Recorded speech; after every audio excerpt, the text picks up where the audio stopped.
नमस्कार दोस्तों, स्वागत है आप लोगों का इस वीडियो में। दोस्तों, इस वीडियो में हम अभ्यास 5E को देखेंगे। इससे पूर्व के वीडियो में हमने पूर्व की एक्सरसाइजेज व थ्योरी पोर्शन को देख लिया है। यदि आप लोगों ने उन वीडियोस को नहीं देखा तो जाकर देख लीजिएगा। इस वीडियो के डिस्क्रिप्शन में मैं उन वीडियोज का लिंक डाल दूंगा। तो चलिए फिलहाल शुरू करते हैं इस वीडियो में अभ्यास 5E के पहले सवाल को। तो पहले सवाल में आपको कहा गया है, नीचे दी गई भुजाओं तथा कोणों से त्रिभुज बनाइए और उनके कोणों के समद्विभाजक खींचकर जांच कीजिए कि क्या वह संगामी है। तो चलिए अगले पेज पर देख लेते हैं कौन कौन से आप लोगों को कोण दिए गए हैं और वहां पर हम खींचेंगे, कोण समद्विभाजक खींचेंगे और देखते हैं कि क्या वह संगामी आते हैं अथवा नहीं। तो यहाँ पर देखिए, पहले में 3.4 सेंटीमीटर, 4 सेंटीमीटर और 2.5 सेंटीमीटर दिया गया है। तो यहाँ पर हम क्या करेंगे, सबसे पहले 4 सेंटीमीटर की एक रेखा खींच लेते हैं। इसको हम मान लेते हैं ए बी और इसको मान लेंगे 4 सेंटीमीटर। ये वाला हमने खींच लिया, ठीक है।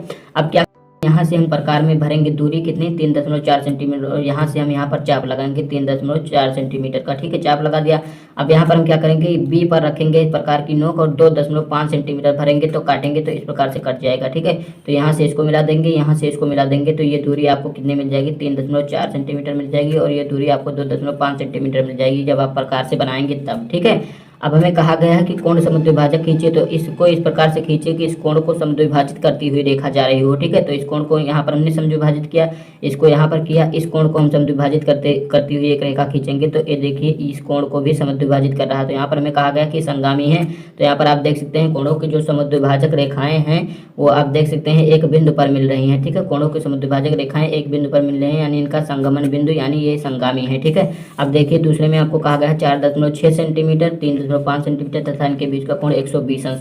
तो हम क्या करेंगे, सबसे पहले 4.6 सेंटीमीटर की एक रेखा खींच लेंगे। तो यहाँ पर मान लीजिए 4.6 सेंटीमीटर ए और बी, इसकी लंबाई 4.6 सेंटीमीटर है, ठीक है। और अब हमें कहा गया है 3.5 सेंटीमीटर की एक रेखा खींचना, लेकिन इनके बीच का कोण 120 अंश होना चाहिए। तो यहाँ पर हम क्या करेंगे, प्रकार से या चांदे की सहायता से 120 अंश का कोण बनाएंगे। तो इसके मध्य का कोण आपको 120 अंश दिया गया है और इस भुजा की लंबाई आपको दिया गया है 3.5 सेंटीमीटर। तो यहाँ पर हम पॉइंट ए पर प्रकार की नोक रखेंगे और प्रकार में हम 3.5 सेंटीमीटर की दूरी भरेंगे और यहाँ पर रखकर इसे काटेंगे तो यहाँ पर आपको 3.5 सेंटीमीटर कहीं मिल जाएगा। तो यहाँ पर आप काट देंगे तो इस पॉइंट को आप इस पॉइंट बी से मिला दीजिएगा, ठीक है।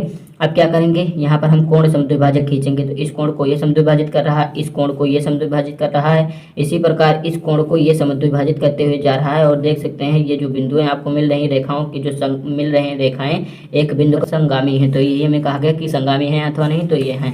अब देखिए अगले पॉइंट में आपको कहा गया 5 सेंटीमीटर, 4 सेंटीमीटर तथा 2.5 सेंटीमीटर। तो सबसे पहले 5 सेंटीमीटर की एक रेखा खींच लेते हैं, इसको मानते हैं ए, इसको बी और ये 5 सेंटीमीटर की एक रेखा है। अब हमें दूसरा कहा गया है 4 सेंटीमीटर। तो 4 सेंटीमीटर आकार में हम 4 सेंटीमीटर की दूरी भरेंगे और यहाँ पर रखकर एक चाप लगाएंगे तो ये हो जाएगा 4 सेंटीमीटर का चाप। अब 2.5 सेंटीमीटर की दूरी भरेंगे प्रकार में और बी पर रखकर मारेंगे चाप, तो ये मारेंगे तो यहाँ पर जो कट रहा है बीचों बीच में तो इसको हम बी से मिला देंगे, ये दूरी 2.5 सेंटीमीटर मिल जाएगी और इसको ए से मिलाएंगे। एक बार हम यहाँ पर आप पतली से मिलाइए तो आपको सीधी रेखा मिल जाएगी, ठीक है। तो इस प्रकार से आप मिलाएंगे तो आपको कितना मिल जाएगा, ये 4 सेंटीमीटर आपको मिल जाएगा, ठीक है। अब हमें कहा है कोण समद्विभाजित संगामी है कि नहीं, तो इस कोण को समद्विभाजित करती हुई रेखा जाएगी, इस कोण को भी समद्विभाजित करती हुई रेखा जाएगी, इसी प्रकार इस कोण को भी समद्विभाजित करे, इस वाले कोण को, ठीक है। तो यहाँ पर आप देख रहे हैं ये संगामी है रेखाएं, ठीक है। तो इस प्रकार हमारा पहला क्वेश्चन हो गया। आप देखिए दूसरे क्वेश्चन में आपको कहा गया है एक समबाहु त्रिभुज एबीसी खींचिए। तो समबाहु मतलब तीनों भुजाएं बराबर हो। तो यहाँ पर आप देख सकते हैं ए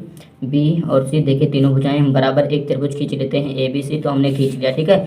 अब और उसका अंतः केंद्र ज्ञात कीजिए। तो भी ज्ञात कीजिए कि इसके परिकेंद्र, लंब केंद्र और केंद्रक इसके अंतः केंद्र पर संपाती हैं। तो अंतः केंद्र, केंद्रक, लंब केंद्र क्या होते हैं मैं आप लोगों को बताना चाहूँगा। जहाँ पर शीर्ष लंब मिलते हैं उसको हम लंब केंद्र कहते हैं, जहाँ पर माध्यिकाएं मिलते हैं उसको केंद्रक या कुलतु केंद्र कहते हैं, जहाँ पर भुजाओं के लंबार्धक मिलते हैं उसको हम परिकेंद्र कहते हैं और कोण समद्विभाजक की संगमन बिंदु को हम क्या कहते हैं, अंतः केंद्र। तो ये देखिए कोण समद्विभाजक खींच लेते हैं। तो यहाँ पर हम कोण समद्विभाजक, इस कोण को समद्विभाजित करता हुआ जाए, इस कोण को भी समद्विभाजित करता हुआ जाए, इस कोण को भी समद्विभाजित करता जाए। तो यहाँ पर आप देख रहे हैं इनके संगमन बिंदु को हम क्या कहेंगे, इसे हम अंतः केंद्र कहेंगे। जो हमें इसमें कहा गया है कि अंतः केंद्र ज्ञात कीजिए, तो यह इसका अंतः केंद्र हो जाएगा, ठीक है। अब हमें आगे कहा गया है कि परिकेंद्र। तो परिकेंद्र क्या होता है, मैं आप लोगों को बताना चाहूँगा कि भुजाओं के लंबार्धक यानी इस भुजा पर लंब हो। तो यहाँ पर आप देख सकते हैं ये रेखा इस भुजा पर लंब है, ये इस भुजा पर लंब है और ये वाली इस भुजा पर लंब है। यहाँ पर ये भी यहीं पर मिल रहे हैं। और लंब केंद्र क्या होते हैं, जहाँ पर शीर्ष लंब मिलते हैं, यानी शीर्ष से इस भुजा पर लंब हो। तो यहाँ पर ये देखिए ये शीर्ष लंब ये है और एक शीर्ष लंब ये भी संगामी है। उसी प्रकार केंद्रक, केंद्रक किसे कहते हैं? केंद्रक मैंने आप लोगों को बताया था कि जहाँ पर माध्यिकाएं मिलती हैं उसे हम केंद्रक कहते हैं।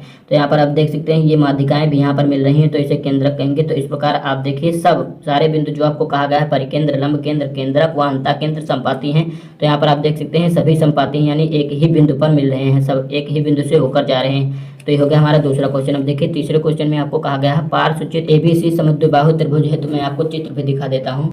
तो देखिएगा चित्र ये बनाया गया है, पार्श्व चित्र ABC समद्विबाहु त्रिभुज मतलब दो भुजाएं बराबर हैं, जहां AB बराबर है AC के। तो AB जो भुजा है AC के बराबर है। AP एंगल A का अर्धक है। जो AP है एंगल A को आधे आधे भागों में बांट रहा है। यह रेखाखंड AP जो रेखाखंड AP है BC पर लंबार्धक है या नहीं है, यही हमें पूछा गया। चित्र खींचकर नाप कर बताइए। तो आप क्या करेंगे, मान लीजिए ये चित्र आप लोग अपनी अभ्यास पुस्तिका में खींचेंगे, जिस प्रकार से आपको बताया गया कि समद्विबाहु त्रिभुज एक समद्विबाहु त्रिभुज खींचेंगे जिसमें दो भुजाएं बराबर होंगी AB और AC, और एंगल P का समद्विभाजक खींचेंगे। AP BC का लंबार्धक है या नहीं है, ये हमें पूछा गया है। तो यहाँ से लेकर यहाँ तक की दूरी आपको स्पष्ट रूप से दिख रहा होगा कि इस भुजा पर ये रेखा जो है आपकी ये लंब है। तो इस प्रकार से ये लंबार्धक होगा, ठीक है। तो ये इनका हो जाएगा, ये सही हो जाएगा, मतलब कि ये लंबार्धक है। ऐसा कोई केस नहीं है कि जिस पर ये लंबार्धक ना हो तो यह लंबार्धक है। तो इस प्रकार हमारा तीसरा क्वेश्चन भी हो गया। अगर वीडियो आपको अच्छा लगा तो वीडियो को लाइक शेयर और चैनल को सब्सक्राइब करना ना भूलिएगा। धन्यवाद, मिलते हैं अगले वीडियो में।